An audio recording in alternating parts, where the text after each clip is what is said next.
क्या आप लोग भी स्मॉल कैप कंपनीज में इन्वेस्ट करते हैं, स्मॉल कैप फंड्स में इन्वेस्ट करते हैं केवल उनके पास के 1 या 2 साल के रिटर्न्स को देखकर? तो यकीन मानिए शायद आपका म्यूचुअल फंड आपको उतना रिटर्न ना दे पाए। रीजन क्या है इसके पीछे, अभी इस वीडियो में मैं आगे डिस्कस करने वाला हूं आपके साथ।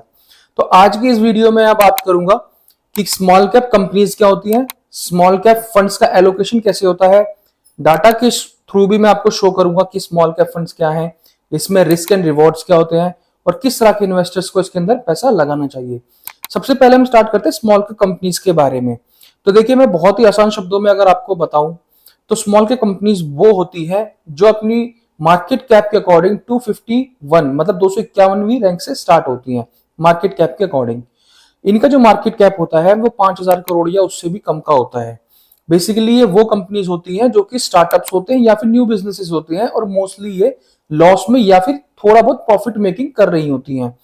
तो इनका जो है नई कंपनी होने के अकॉर्डिंग पास्ट का कोई बड़ा डाटा हमारे पास होता नहीं है, तो उसकी वजह से हम इनके लॉन्ग विजन को देख नहीं पाते या परख नहीं पा रहे हैं।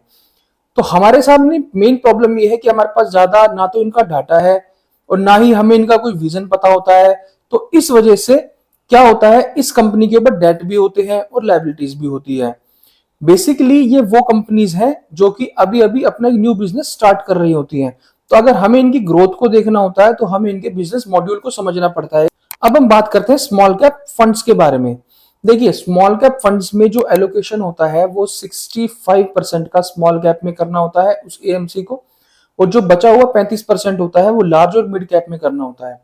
लार्ज और मिड कैप में करने का अकॉर्डिंग ये मतलब वो ये होता है कि जब आप रिडीम करें अपने फंड को तो उसमें रिडेम्पशन के टाइम किसी तरह का लिक्विडिटी का इशू ना हो। सेकंड थिंग ये है कि जो स्मॉल कैप फंड्स हैं वो बहुत ही ज्यादा वॉलेटाइल होते हैं। वो अपने इन्वेस्टर्स को एक ही दिन में अच्छा खासा प्रॉफिट भी दे सकते हैं और एक ही दिन में उनमें अच्छा खासा लॉस में भी ला सकते हैं।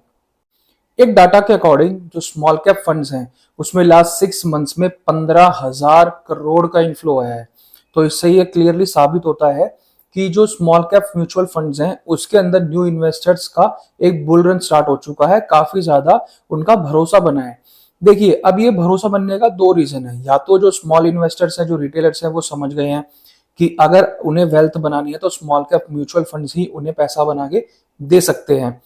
और साथ ही साथ मैं आपको एक चीज और बता दूं कि लास्ट 5 साल के अंदर स्मॉल कैप फंड्स ने अपने इन्वेस्टर को 30% से भी ज्यादा के रिटर्न बना के दिए हैं। और साथ ही साथ लास्ट 10 साल की हिस्ट्री देखें तो लास्ट 10 साल में 20 से 20% तक भी इन्होंने अपने इन्वेस्टर्स को बनाकर दिए हैं। अब हम बात करेंगे इसमें रिस्क एंड रिटर्न्स की। तो देखिए, अगर मैं स्मॉल कैप फंड्स में रिस्क की बात करूं तो इसमें जो मेजर रिस्क होता है और जिसके लिए जो इन्वेस्टर्स है वो मेंटली प्रिपेयर नहीं होते, वो ये होते हैं कि जब भी मार्केट में एक गिरावट आती है तो न्यू इन्वेस्टर्स उसके लिए रेडी नहीं होते हैं। और जब मार्केट में गिरावट आएगी तो इंडेक्स निफ्टी 50 अगर 1% गिरेंगे तो स्मॉल कैप का जो इंडेक्स रहेगा वो कम से कम भी 3 से 4% गिरता है। और अगर ये बढ़ेंगे, अगर मार्केट में एक बुल रन स्टार्ट होगा तो ये सबसे आगे रहेंगे बढ़ने के लिए। तो अगर आप केवल इसके रिटर्न को देखकर इसमें इन्वेस्ट कर रहे हैं तो यकीन मानिए आप इसमें ज्यादा लंबे समय तक टिक नहीं पाएंगे। आपको इसके रिस्क को भी अपने साथ लेकर चलना पड़ेगा। ये एक ही दिन में आपको एक अच्छा रिटर्न दे सकते हैं और एक ही दिन में आपके पोर्टफोलियो को आधा ला सकते हैं। तो इस चीज को समझिए, स्मॉल कैप फंड्स एक छोटे बच्चे की तरह होता है जो ज्यादा उछलता कूदता रहता है।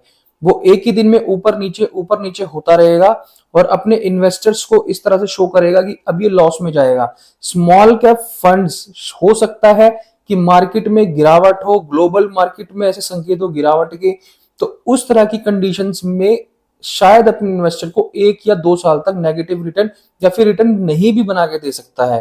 पिछले कुछ सालों में ऐसा देखा भी गया है।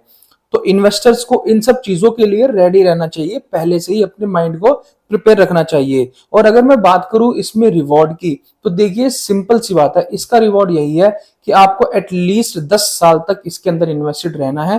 क्योंकि जो मार्केट जिस फंड में आपने पैसा लगाया वो छोटे मार्केट कैप की कंपनीज है और उनको बड़ा होने में थोड़ा टाइम लगेगा और उनको रिटर्न जनरेट करने में, प्रॉफिट आने में टाइम लगेगा। तो उसी तरह से आपका जो फंड है वो आपको प्रॉफिट तो देगा बट 10 साल में आपको बहुत ही ज्यादा अच्छा, मैं 1 गुना या 2 गुने की बात नहीं कर रहा हूं, ये कई गुना पैसा अपने इन्वेस्टर्स को बनाकर दे सकता है।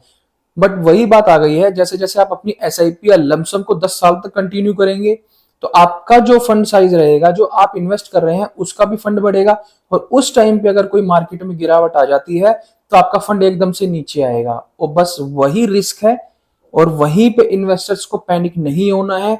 जो भी इन्वेस्टर छोटी सी न्यूज में, जैसे अभी मार्केट में बजट आया था, उससे पहले इलेक्शन आए थे, तो मार्केट एकदम से डाउन हो गई थी, तो मोस्टली जो न्यू इन्वेस्टर्स है उन्होंने क्या किया था, जो अपने रिस्क और रिवॉर्ड को साथ में लेकर चल रहे थे उन्होंने और पैसा उसमें इन्वेस्ट किया था, और जो केवल रिवॉर्ड को देख रहे थे और रिस्क को नेग्लेक्ट कर रहे थे, तो उस कंडीशन में उन्होंने रिडीम भी कर लिया था। तो बेसिकली या तो लॉस में रिडीम किया है, या फिर जितना परसेंट उनको मिलना चाहिए था उससे पहले ही उन्होंने रिडीम कर लिया है। तो इन सब चीजों को देखकर और इस तरह के इन्वेस्टर्स को ही इसमें पैसा लगाना चाहिए।